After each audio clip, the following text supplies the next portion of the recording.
हरे कृष्णा से भक्तों का स्वागत है आज की भगवत गीता क्लास में। पहले हम मंगलाचरण करते हैं। ओम अज्ञानतिमिरान्धस्य ज्ञानञ्जनशलाकया चक्षुरुन्मीलितं येन तस्मै श्रीगुरुवे नमः। श्रीचैतन्यमनोभीष्टं स्थापितं येन भूतले स्वयं रूपः कदा मह्यं ददाति स्वपदान्तिकं। वन्देऽहं श्रीगुरो श्रीयुतापदकमलं श्रीगुरून् वैष्णवांश श्रीरूपं साग्रजातं सहगणरघुनाथान्वितं तं सजीवं साधुवेतं सावधूतं परिजनसहितं कृष्णचैतन्यदेवं श्रीराधा कृष्णपादान् सहगणललिता श्रीविशाखान्विशाञ्च। हे कृष्ण करुणा सिंधु दीनबंधु जगतपते गोपेश गोपिका कांता राधा कांता नमस्तते। तप्त कांचन गौरांगी श्री राधे वृंदावनेश्वरी वृषभानुसुते देवी प्रणमामि हरिप्रिय। वाञ्छाकल्पतरुभ्यश्च कृपा सिन्धुभ्य एव च पतितानां पावनेभ्यो वैष्णवेभ्यो नमो नमः। जय श्री कृष्ण चैतन्य प्रभु नित्यानंद श्री अद्वैत गदाधर शिवासादि गौर भक्तवृंद। हरे कृष्णा कृष्णा कृष्णा हरे हरे, हरे राम राम राम हरे हरे। रामाय रामभद्राय श्रीरामचंद्राय वेदसे रघुनाथाय नाथाय सीताया पते नमः। नमो विष्णुपादाय कृष्णपृष्ठाय भूतले श्रीमते भक्तिवेदांत स्वामिन् इति नामिने। नमस्ते सारस्वते देवे गौरवाणी प्रचारिणे निर्विशेष शून्यवादी पाश्चात्य देशधारिणे। हरे कृष्णा। सही भक्तों का स्वागत है आज की भगवत गीता क्लास में। और जैसा कि आप सभी लोग जानते हैं कि हम श्लोक क्रमांक 2.57 को पढ़ेंगे। और मैं आपको पीछे का बता देता हूँ पीछे का क्या चल रहा है। अर्जुन ने भगवान से जो स्थित प्रज्ञ व्यक्ति है उसके लक्षणों का वर्णन करने के लिए कहा है कि वो कैसे बोलता है, कैसे चलता है और कैसे बैठता है, और उसके लक्षण क्या है, उसको कैसे परिभाषित करेंगे। तो भगवान ने 2.55 में लक्षणों का वर्णन कर दिया था कि वो दुख सुख में अ, समाधि में स्थित रहता है वो, क्योंकि जो भी मनो जो मनोगत जो वासनाएं हैं, जो मनोगत इच्छा हैं, उनको वो इग्नोर कर देता है, उनको वो त्याग देता है। यानी शास्त्र के अकॉर्डिंगली वो अपना जीवन जीता है, जो उसका मन कह रहा है उसके अकॉर्डिंगली वो जीवन नहीं जीता। तो ऐसा व्यक्ति, ये लक्षण है स्थित प्रज्ञ व्यक्ति का। तो फिर भगवान ने 2.56 में बताया था किम प्रभाषित, यानी उसको कैसे वो कैसे बोलता है ना, कैसे बोलता है। तो भगवान ने चार पांच चीजें बताई थी कि वो सुख दुख में, पीछे श्लोक हम देख सकते हैं 5.56 में क्या बताया था भगवान ने। 5 पॉइंट, हाँ 56, इसमें बताया था दुखेशु न अनुगतान मत अदुगिन मना है। यानी सुख और दुख में वो उद्गिन नहीं होता, मतलब अनमना नहीं होता, सुख है या दुख है। और सुखेशु विगत स्पृहा, और सुख आने पे उसकी इच्छा नहीं करता कि मुझे और चाहिए और चाहिए, है ना, ये नहीं करता। वीत राग भया क्रोधा, वो क्रोध और भय और राग से मुक्त रहता है, यानी वीत। स्थित धी मनुरुच्यते, तो ऐसा व्यक्ति स्थित प्रज्ञ कहलाता है। तो उसी एक क्वेश्चन को, यानी पहला क्वेश्चन बता दिया कि वो किसी से जो मनोगत जो उसकी इच्छा है उस पर वो ध्यान नहीं देता, ये उसका परिभाषा दी स्थित प्रज्ञ व्यक्ति की। फिर जो पहला क्वेश्चन था वो कैसे बोलता है, तो उसी कैसे बोलता है उसी का आंसर चल रहा है। तो 25 6 में 2.56 में भगवान ने बता दिया कि दुख सुखेशु अनुगदिना, यानी दुख और सुख में वो उद्गिन नहीं होता। जैसे कि अगर कभी आपके घर में कोई दुख भरी कोई बात हो गई, या फिर और किसी प्रकार से आपको किसी ने आपको दुख दे दिया, तो वो उद्गिन नहीं होता, सम रहता है सुख दुख में। सुख हो चाहे दुख हो। और राग क्रोध भय, राग मतलब किसी से ज्यादा आसक्ति नहीं होती उसकी, और किसी से द्वेष भी नहीं होता। जैसे कि बहुत अच्छी सब्जी बन गई तो राग नहीं होता उससे, और बहुत बेकार सब्जी बन गई तो द्वेष नहीं होता उससे, वो सम होके क्या रहता है। क्रोध में भी सम रहता है, वो क्रोध नहीं करता किसी पे। तो ऐसा व्यक्ति स्थित प्रज्ञ है। तो उसी को कैसे बोलता है उसी को और आज के श्लोक में बता रहे हैं, आज कंप्लीट कर रहे हैं आज के श्लोक में बता के कि वो कैसे बोलता है। उसके बाद फिर दूसरा प्रश्न आएगा, यानी तीसरा प्रश्न आएगा, वह कैसे बैठता है, मतलब अपनी इंद्रियों को वो कैसे संयम करता है विपरीत परिस्थिति में। जैसे जहाँ पे भोगी लोग आ गए, तो भोगी लोगों के सामने अपनी इंद्रियों को कैसे बंद कर लेता है, उनका सुनता नहीं है, इस प्रकार से नेक्स्ट वो आएगा। आज हम बुक डिस्ट्रीब्यूशन कर रहे थे, तो एक व्यक्ति मिला। व्यक्ति पता नहीं ऐसी व्यक्ति था। मैंने कहा हरे कृष्णा, भगवत गीता लीजिए। तो कह रहा कृष्ण तो मैं ही हूँ। कह रहा था कृष्ण तो मैं ही हूँ। मैंने हरे कृष्णा, भगवत गीता लीजिए। कह रहा कृष्ण तो मैं ही हूँ। एक आया पागल सा, कह रहा ये इस्कॉन वाले क्या करेंगे, इस्कॉन वाले जला दूंगा सबको। मैंने कहा हरे कृष्णा, भगवत गीता लीजिए। हम कंटिन्यू से यही बोलते रहे हरे कृष्णा, और वो अपना बोल बोल के थक गया, चला गया। तो अगर आप किसी व्यक्ति को इग्नोर कर दोगे तो वो कब तक बोलेगा, है ना। तो इसी प्रकार से चाहे कैसी परिस्थिति आए, हमें सम रहने का प्रयास करना चाहिए।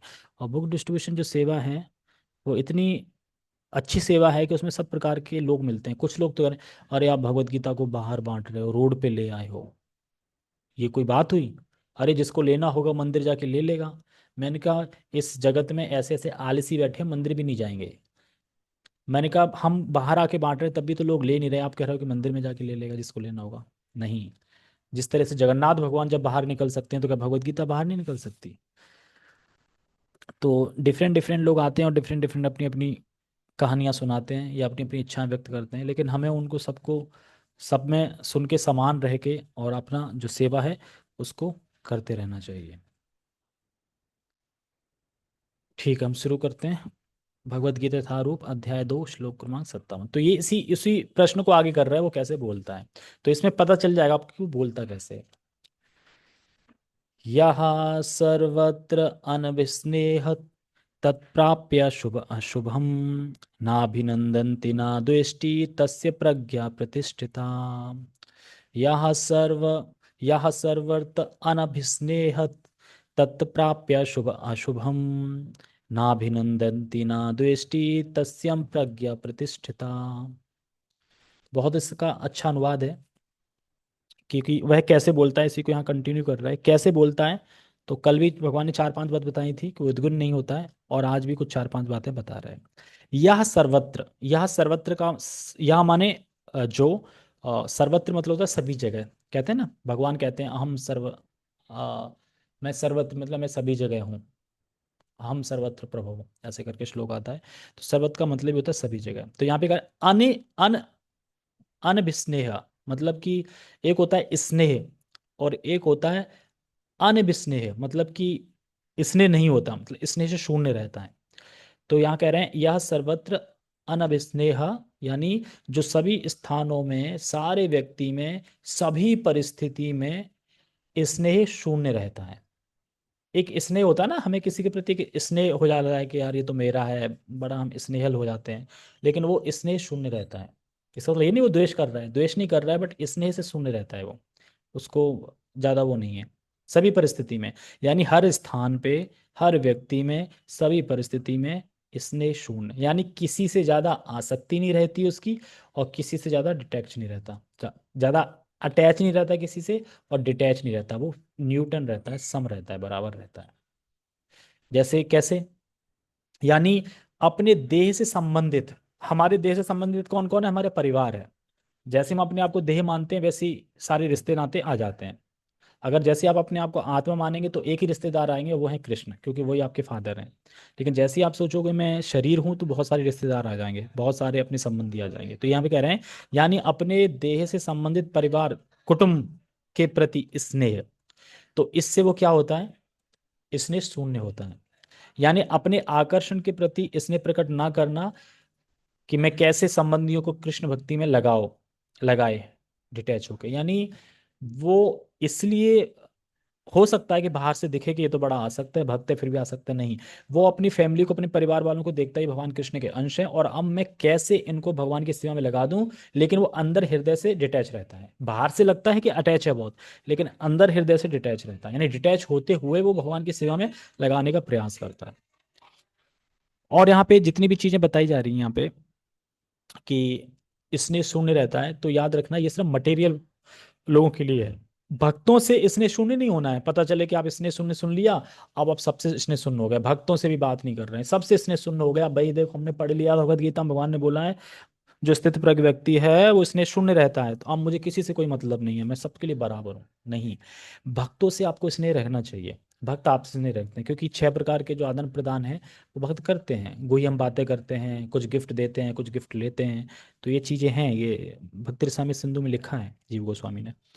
तो भक्तों मतलब जो कृष्ण भक्त में स्नेह यहाँ पर रहता है उसका, लेकिन जो मटेरियल लोग हैं उनके प्रति उसका स्नेह शून्य रहता है, इस तरीके से। तो क्या होता है अगर कोई ऐसा करेगा, तो कहते हैं तत्प्राप्य शुभ अशुभम।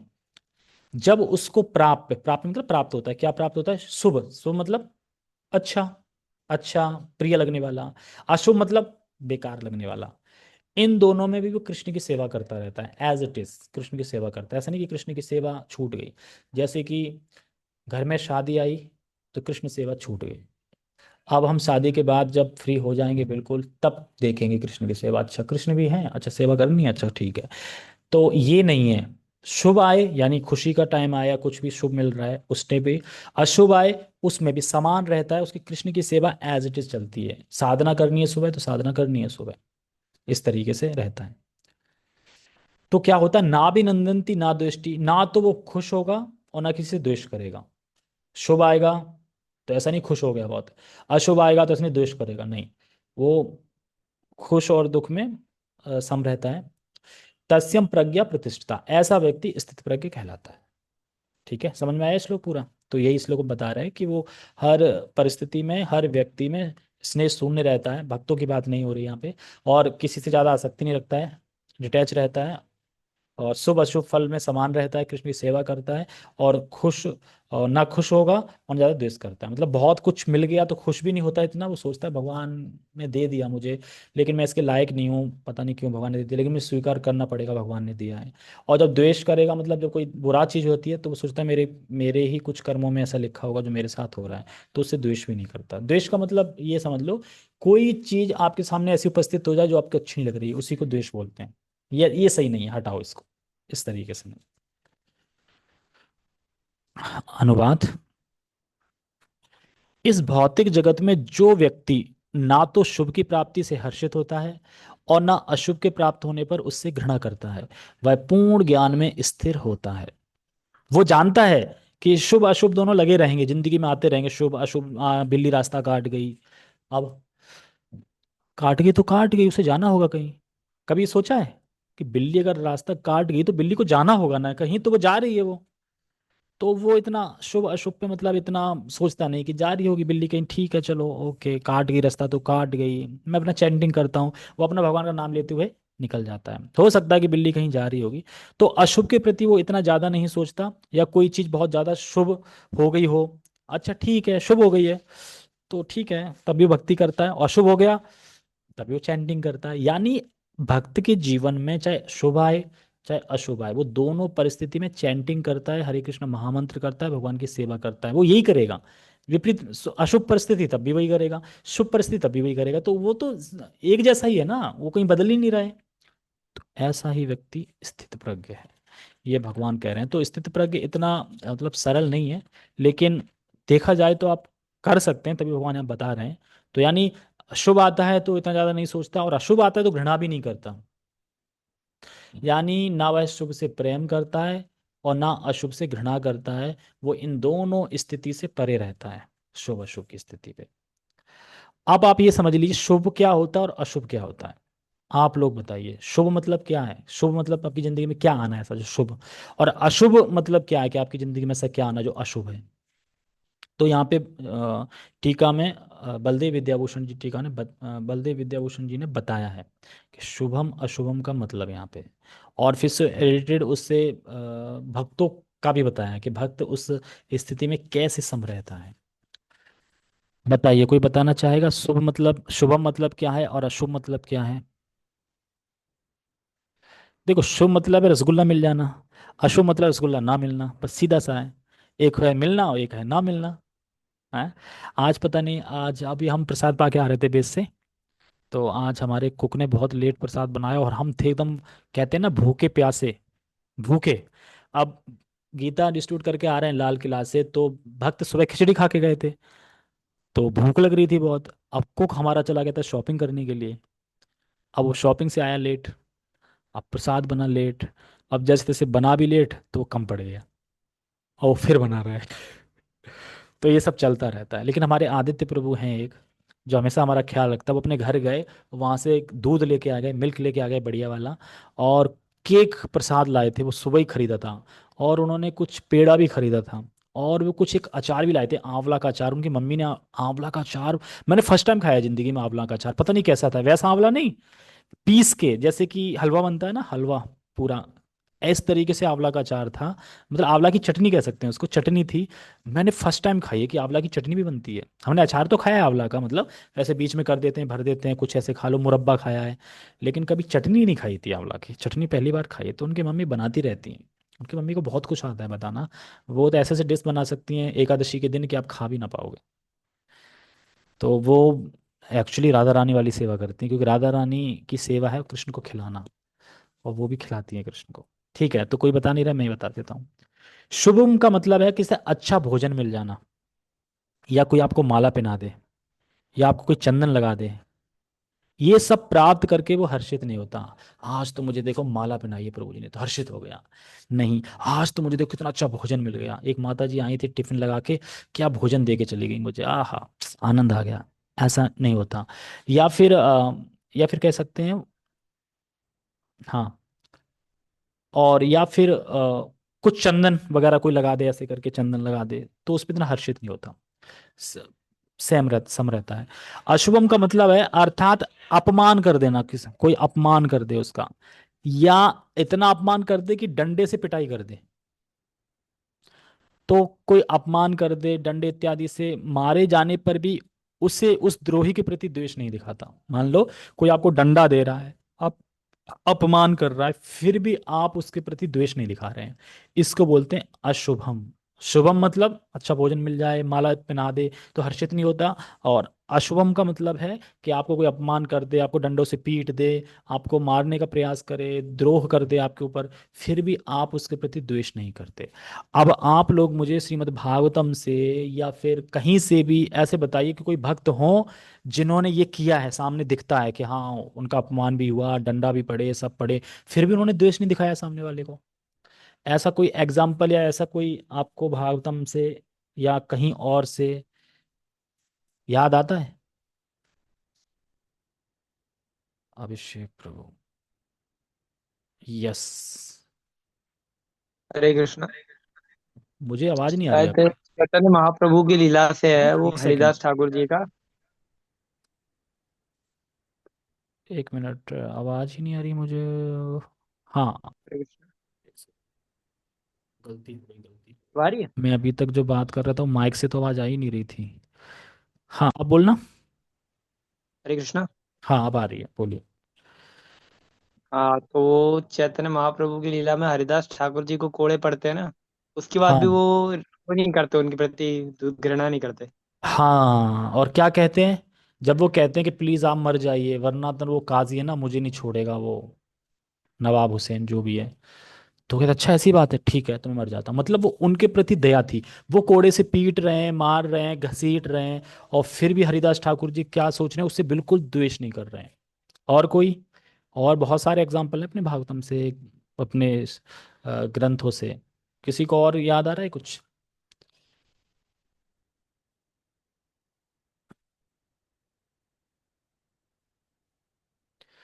ठीक है, मैं बता देता हूँ एक आध दो एग्जाम्पल। हरिदास ठाकुर तो हो गया, एक जड़ भरत। जड़ भरत इतने, मतलब जब उनको डाकू लोग ले गए थे उनकी बलि चढ़ाने के लिए, तो उनके प्रति कोई द्वेष नहीं था उनका। ठीक है, करने दो, शायद हो सकता है उनको जो प्राप्त होना होगा मेरे उससे हो जाएगा, इस तरीके से जड़ भरत का भी एग्जाम्पल आता है। यस। हरे कृष्णा प्रभु जी। हरे कृष्णा। आवाज आ रही है? हाँ, आ रही है, आवाज आ रही है। सुबह मैं शुभ प्रभु जी की क्लास सुन रही थी, तो उसमें बता रहे थे कि परम पूज्य जयपताका महाराज जी एक बार ट्रेवल कर रहे थे, तो उनके गले पे किसी ने चाकू चला दिया था। तो मतलब उन्हें अरेस्ट किया गया पुलिस वालों ने, तो उन्होंने बोला कि छोड़ दो इसे क्योंकि ये मेरे खुद के कर्म है। और उसके बाद उन्होंने उस व्यक्ति को इनिशिएशन किया। यस, और यस, फिर प्रभु जी बोले थे कि हमारे साथ ऐसा होता तो हम किसी को एक गीता का श्लोक भी नहीं देते। यस। बिल्कुल परफेक्ट बताया, ये एग्जाम्पल लिखा है, ये आया भी है कि जय पताका स्वामी हाँ महाराज एयरपोर्ट हाँ। पे, बताओ कोई गर्दन काट रहा है उनकी, फिर भी कह रहे हैं कि नहीं छोड़ दो इसको, इसकी कोई गलती नहीं है, ये तो मेरा ही कोई प्रारब्ध है जो आया है। तो ऐसे वैष्णव हैं, यानी अशुभम, यानी अपमान कर रहा है, कोई डंडे से मार रहा है, कोई मारना चाहता है, फिर भी वो व्यक्ति उससे द्वेष नहीं करता। सबसे बड़ा एग्जाम्पल एक और है, प्रहलाद महाराज। अपने पिता से द्वेष करते थे क्या वो? उनका पिता ही उनको मार रहा है, सब कुछ कर रहा है, उद्देश्य कर रहे थे नहीं। हालांकि जब नरसिंह भगवान प्रकट हुए तो क्या बोलते हैं कि मेरे पिताजी तो अज्ञान थे, मूर्ख थे, प्लीज उनको अच्छी गति देना। तो क्या कहते हैं, अरे उन्हें तो अच्छी गति मिल गई है, मेरा स्पर्श पाते ही वो शुद्ध हो गया है, इस तरीके से। और आता है जगाई मगाई। जगाई मगाई ने तो डंडे से, यही पत्थर से मारा था निताई नित्यानंद प्रभु को, लेकिन फिर भी वो क्या कहते हैं, नहीं नहीं नहीं, इनका कोई द्वेष नहीं है, ये उनको छोड़ दो, और फिर उनको बताओ कृष्ण प्रेम मिल जाता है। तो इस तरीके से बहुत सारे एग्जाम्पल हैं हमारे शास्त्रों में।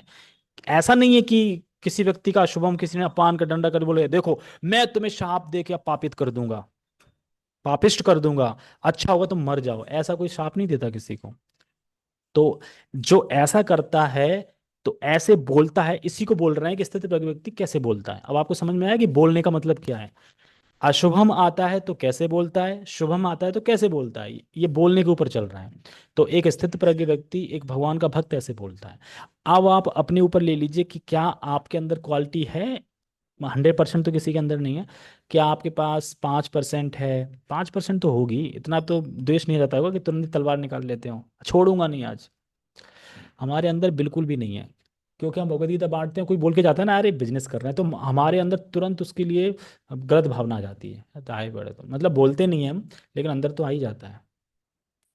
आज ये मान लो कि हम पता क्या क्या बोल करते हैं, सभी असुरों के लिए भगवत गीता, ऐसे बोल देते हैं चिल्ला चिल्ला के, सभी असुरों के लिए भगवत गीता, और लोग कुछ नहीं बोलते हैं, चले जाते हैं, क्यों? वो मानते हैं कि हम असुर है। सभी पापियों के लिए भगवत गीता। मैंने कहा प्रभु जी ऐसे नहीं बिचेगी, ऐसा करो भगवत गीता फ्री में ले जाओ और हमसे और लक्ष्मी ले जाओ, ऐसे बोलो तब रुकेंगे शायद। ये भी बोल के देखा तब भी नहीं लोग रुक रहे। ऐसे लोग हैं कि क्या बताओ, हम ये बोल रहे हैं उनसे कि आइए हरे कृष्णा फ्री भगवत गीता लीजिए और हमसे भी पैसे लीजिए। एक व्यक्ति रुक गया, कह रहा सच में आप पैसे देंगे? मैंने, यार कितने मूर्ख हो आप, मतलब भगवत गीता भी फ्री लेना चाहते हो, पैसे भी हमसे लेना चाहते हो? कि नहीं आप बोल रहे थे, मैंने हम तो इसलिए बोल रहे थे कि लोग रुकें। कह रहा अच्छा हो यार, तो ऐसे लोग हैं, मतलब देना कुछ नहीं है, बस मिल जाए। अच्छा भगवत गीता बांट रहे हो, अच्छा ओ वाह, कितना प्राइस है इसका? आप दे सकते हैं सेवा में कुछ 2-3 करोड़ है, मैंने 2-3 करोड़ नहीं, 200 कुछ दे सकते, 200 के आसपास। अरे महंगी है। अधिकतर हम ये सुनते हैं कि लोग बस इसलिए नहीं लेते, महंगी है। वो सोचते हैं कि जो शास्त्र भगवत गीता फ्री मिलना चाहिए। मैंने कहा ठीक है, आप हमें एक आध दो पेटी कार्टन दे दीजिए, हम फ्री बांट देंगे आपके सामने ही, सबको फ्री बांटेंगे। तो ऐसे चलता रहता है। तो इसमें पहला भाग है जो श्लोक में, वो बताता है कि कैसे बोलता है, और दूसरा भाग है वो बताता है वो कैसे शांत रहता है, शुभ अशुभ में कैसे रहता है, और बोलता कैसे है, सब ठीक है। परपट पढ़ते हैं, शिला प्रभुपाद जी का छोटा ही है, बड़ा नहीं है। ये बोलने का है, इसके बाद नेक्स्ट आएगा वो कैसे बैठता है। ठीक है, तो वो थोड़ा 6-7 श्लोकों में चलेगा कैसे बैठता है। तो अपनी तरह नहीं पालती मार के बैठता है, बैठना एक अलग प्रकार से बैठना है। शिला प्रभुपाद का तात्पर्य, भौतिक जगत में सदा ही कुछ ना कुछ उथल पुथल होती रहती है। वाह, स्टार्टिंग में शिला प्रभुपाद की लाइन देख रहे हो, इस भौतिक जगत में कुछ ना कुछ सदा ही उथल पुथल रहती है। आप देखते हैं कि ऐसा कभी आया कि आपके जीवन में कुछ उथल पुथल ना हुई हो?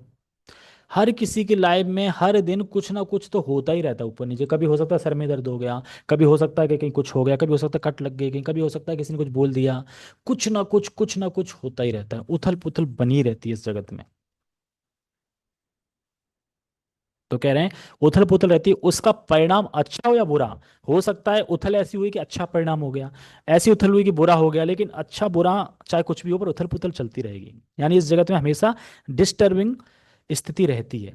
इसीलिए भगवान कह रहे हैं सहना सीखो, क्योंकि डिस्टर्बिंग स्थिति रहेगी तो आपको सहना सीखना चाहिए। सहना सीखोगे तो आपको घबराओगे नहीं फिर अप डाउन में।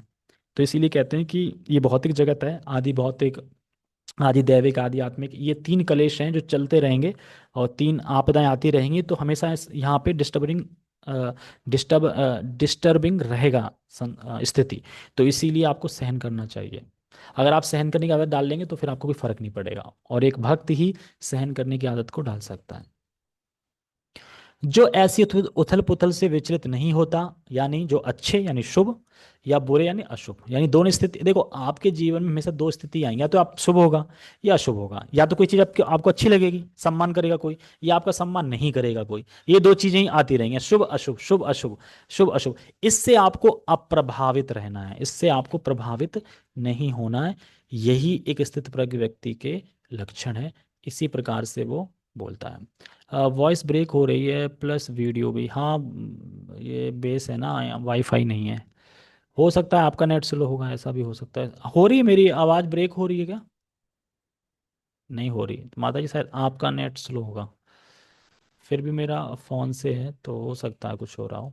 थोड़ा ही रह गया वैसे। कहाँ पे थे? हाँ, शुभ यानी बुरे से, और सॉरी, शुभ यानी अच्छे से और अशुभ यानी बुरे से अप्रभावित रहता है। उसे कृष्ण भावनामृत में स्थिर समझना चाहिए। तो वही स्थिर व्यक्ति है कृष्ण भावनामृत, जो इन दोनों चीज़ों से सम रहता है, अप्रभावित रहता है, प्रभावित नहीं होता है। जैसे कि बुखार एक नॉर्मल व्यक्ति को भी आता है और बुखार एक भक्त को भी आता है। लेकिन नॉर्मल व्यक्ति बुखार में प्रभावित हो जाता है, लेकिन जो भक्त है वो प्रभावित नहीं होता। वो बस अपना कर्तव्य करता है, डॉक्टर के पास भी जाता है, दवा भी लेता है, सब करता है, लेकिन प्रभावित नहीं होता उससे। तो ये यहाँ बता रहे हैं कि समझना चाहिए। क्या समझना चाहिए? यदि आप, जैसे कि प्रभु जी एग्जाम्पल दे रहे थे, आप समुद्र में अगर गिर गए हो तो परेशानी में हो, यस। लेकिन समुद्र से उठ के आप जब नाव में आ गए हो तो फिर कोई परेशानी नहीं है। लेकिन नाव में आने के बाद भी आप हिलोगे, यानी सुख दुख अशुभ शुभ ये आता रहेगा, क्योंकि नाव लहरों के हिसाब से डगमगाती है ऐसे करके। तो यानी आपके, ये अच्छा है कि आप समुद्र से आके आप नाव में बैठ गए हैं, तो ये अच्छा है। तो आप लोगों के लिए ये अच्छा है कि अब शुभ अशुभ ये सब आते रहेंगे, लेकिन आप कम से कम कृष्ण भावनामृत की नाव में बैठ गए हैं। और अगर पकड़ के बैठे रहेंगे, हिचकोले खाते रहेंगे, तो धीरे धीरे आप अपने गंतव्य पर पहुंच जाएंगे। यानी बस बैठे रहिए। यानी बैठना ही है, बैठने का मतलब है बने रहिए कृष्ण भावना में। बने रहेंगे तो भक्त अपने आप खींच खींच के आपको खींच ले जाएंगे।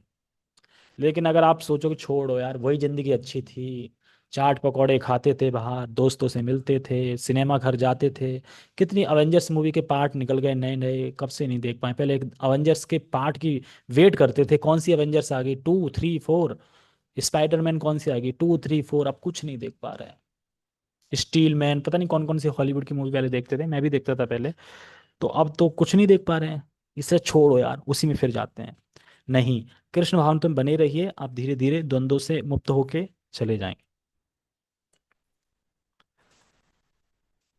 कहाँ पे थे? हाँ, जब तक मनुष्य इस भौतिक संसार में है तब तक अच्छाई या बुराई की संभावना रहती है, क्योंकि यह संसार द्वैत यानी द्वंद्व से पूर्ण है। सुख दुख, गर्मी सर्दी, लाभ हानि, आज ये करना आज वो करना, ये अच्छा है वो अच्छा नहीं है, क्या करूं क्या नहीं करूं, इसमें फॉर्म भर दूं इसमें नहीं भर, द्वंद्व यानी द्वैत यानी डुअलिटी। यानी इस संसार में डुअलिटी हमेशा रहेगी, करूं या ना करूं, करूं या ना करूं, करूंगा तो सही रहेगा कि नहीं सही रहेगा, फंसा रहेगा द्वंद्व में हमेशा। करूं या ना करूं, ये हमेशा दो शब्द रहते हैं, जाऊं या ना जाऊं, नहाऊं या ना नहाऊं, खाना खाऊं या ना खाऊं, जॉब पे जाऊं या ना जाऊं। तो डुअलिटी, तो इस संसार में डुअलिटी रहेगी जब तक आप इस संसार में रहोगे।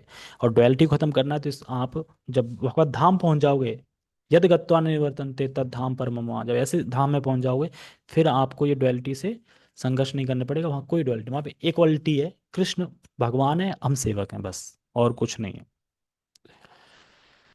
यानी बता रहे हैं कि द्वैत से पूर्ण है, किंतु जो कृष्ण भावनामृत में स्थिर है वह अच्छा या बुराई से अछूता रहता है। यानी अच्छा या बुराई से अलग है वो, इसमें अब वो नहीं आता, क्योंकि उसका सरोकार कृष्ण से रहता है जो सर्व मंगलमय है। ऐसे कृष्ण भावनामृत से मनुष्य पूर्ण ज्ञान की स्थिति प्राप्त कर लेता है, जिसे समाधि कहते हैं। तो समाधि मतलब कि वो अपने आप स्थित, अपनी स्थिति को प्राप्त करने के स्टेज पे है वो। समाधि मतलब अब वो द्वैत, जो भी द्वैतता, जो भी डुअलिटी आएगी, तो अब उसे फर्क नहीं पड़ेगा यहाँ पे। और यहाँ बता रहे हैं कि सर्वमंगलमय है। सर्वमंगलमय यानी धर्म एक ही है, कृष्ण की प्रसन्नता, अनुकूलेन कृष्ण अनुशीलनम। तो हमारा धर्म यही है कि हम भगवान की सेवा करें। देखो जो आत्मा का धर्म है, जैसे प्रभु जी कल क्लास में बहुत अच्छी बात बता रहे थे, उन्होंने दो टॉपिक बताए थे, मैं अभी डालूंगा वीडियो, अभी थंबनेल बन के नहीं आई उसकी। प्रभु जी ने बताया था कल की क्लास में कि भगवत गीता में कम से कम आपको इतना पता होना चाहिए कि भगवत गीता क्या है। भगवत गीता क्या शास्त्र है। अगर कल की क्लास अगर आप लोग सुन लोगे, मैं डालूंगा, तो आपको कम से कम इतनी अंडरस्टैंडिंग हो जाएगी गीता की कि गीता कोई छोटा मोटा ग्रंथ नहीं है, या गीता कोई एवे ही नहीं है। गीता में भगवान क्या क्या नॉलेज दे रहे हैं वो आप सोच नहीं सकते हो। एक एक श्लोक में, एक एक अक्षर में इतना नॉलेज दिया है कि आज तक मुझे भी इतना नॉलेज नहीं था जितना मैंने कल की क्लास में पाया। भगवत गीता बोला किसने है? बोलने वाले को समझाया और भगवत गीता को समझाया। भगवत गीता की मार्केटिंग भगवान ने किस तरीके से की है, जैसे हर कोई व्यक्ति एक प्रोडक्ट की मार्केटिंग मार्केटिंग करता है कि कैसे बेचे ये प्रोडक्ट, इसी तरीके से भगवत गीता की मार्केटिंग भगवान ने किन किन श्लोकों में की है वो श्लोक बताए, और जिसने मार्केटिंग की है, जो बॉस है उसका, उसके बारे में बताया, यानी भगवान कृष्ण के बारे में। और भगवान कृष्ण ने भगवत गीता में क्या मार्केटिंग बताई है कि क्यों इसको पढ़ना चाहिए, उसके बारे में।